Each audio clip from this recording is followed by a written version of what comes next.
terima kasih kesempatan yang telah diberikan kepada kami untuk mempresentasikan hasil diskusi kami tentang etika. Sebelumnya, kita mulai dengan berdoa yang dibawakan oleh teman kami Yudi. Kepada teman kami persilakan. Ya baik, sebelum kita membaca baiknya kita berdoa. Doa yang baik. Ya Bapak, dengan berkata ini apa dari kita presentasikan menjadi presentasi yang sangat bermanfaat bagi kami Allah. Hanya ini buat anak-anakmu kan berdoa. Amin. Baik, sebelum kami memulai presentasi kami, alangkah baiknya kami memperkenalkan diri. Pertama, nama saya Febriani Epifania Sindoro. Perkenalkan, nama saya Manado. Perkenalkan, nama saya Roberto Carlos Rombiak. Perkenalkan, nama saya Yohanes Togo. Perkenalkan, nama saya Mario Valentino. Baik, sekarang kami akan memulaikan presentasi kami. Jadi, kami akan menjelaskan tentang perilaku yang baik dan buruk, salah dan benar. Sebelum kita masuk pada contoh-contoh perilaku yang baik dan yang buruk, kita harus mengetahui apa yang dimaksud dengan etika. Etika merupakan refleksi jiwa, ungkapan perasaan terhadap perilaku atau tindakan orang lain, atau diri kita berdasarkan nilai-nilai yang disepakati. Karena etika berasal dari kata ethos yang berarti kebiasaan atau karakter. Baik, saya akan menjelaskan tentang budaya senyum, saling membungkuk, dan perilaku sederhana lainnya. Yang pertama yaitu tentang senyum. Mengapa kita harus menerapkan budaya senyum dengan orang lain? Sebagai penerus generasi bangsa harus menjunjung tinggi nilai budaya 5S, yang mana senyum, salam, sapa, sopan, dan santun. Karena memiliki peran yang sangat penting dalam meningkatkan kepatuhan dengan menghormati dan menghargai satu sama lain. Yang kedua, budaya saling, yang mana semua orang diperlakukan dengan sama dan dianggap memiliki nilai yang sama. Oleh karena itu, budaya saling menjadi salah satu aspek penting dalam memperkuat jalinan sosial dan kebersamaan di masyarakat Indonesia. Dan yang terakhir yaitu cara membungkuk.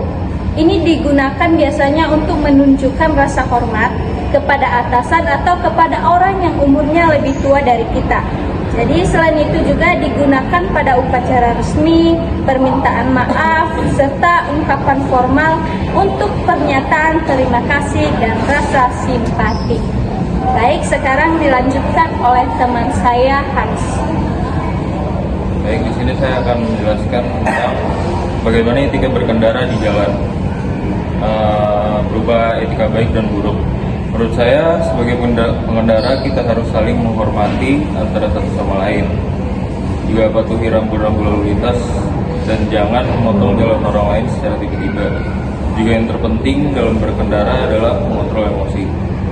Untuk etika yang buruk dalam berkendara, masih banyaknya pengendara yang masih menerobos lampu merah, pengendara yang menaiki trotoar, banyak juga pengendara yang berkendara secara ugal-ugalan bahkan dalam pengaruh alkohol.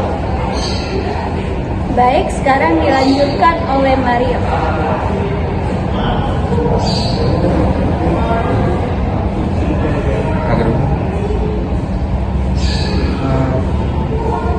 Menurut saya, bagaimana orang muda berperilaku kepada yang lebih tua, bahkan ke orang tua sendiri.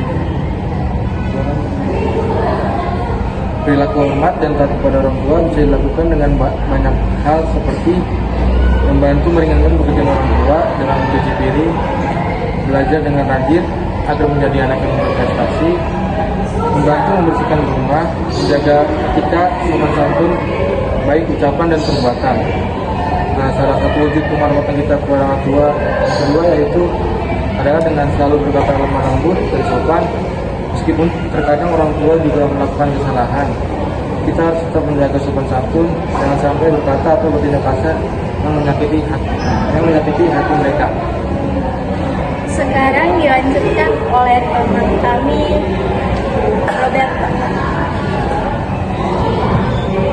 Di sini saya akan menjelaskan tentang perilaku orang yang membuang sampah sembarangan. Perilaku membuang sampah sembarangan ini sangat tidak patut dicontoh oleh siapapun, oleh kami bahkan karena ini sangat merugikan orang lain dan cepat ditelan juga dan bisa terjadi kecelakaan baik untuk pengendara lain. Sekarang dilanjutkan oleh teman kami. Baik, izin saya akan menjelaskan tentang mengasihi sesama umat Kristen. Yang dimana pertama dan yang mungkin paling banyak dikenal adalah saling mengasihi. Yesus berkata, perintah baru yang kuberikan kepadamu, kasihilah satu sama lain seperti aku telah mengasihi kamu, demikian pula kamu harus saling mengasihi. Secara lebih jelas, Yesus merumuskan hukum itu dengan bunyi, kasihilah Tuhan Allahmu dengan segenap hatimu, dan dengan segenap jiwamu, dan dengan segenap akal budimu. Itulah hukum pertama dan utama. Dan hukum yang kedua ialah kasihilah sesama manusia seperti dirimu sendiri. Kasih Kristen ialah perhatian kepada orang lain. Dalam rasa kasih itu berarti kita menyempatkan diri dengan orang lain, baik dengan kebutuhan, pengharapan, kecemasan, dan kegembiraan. Kasih berarti memberikan diri kepada orang lain, mengutamakan kebutuhan orang lain daripada kebutuhan diri sendiri. Baik, demikian presentasi dari kami. Jika ada kesalahan dan kekurangan, kami mohon maaf. Akhir kata kami ucapkan terima kasih. Shalom.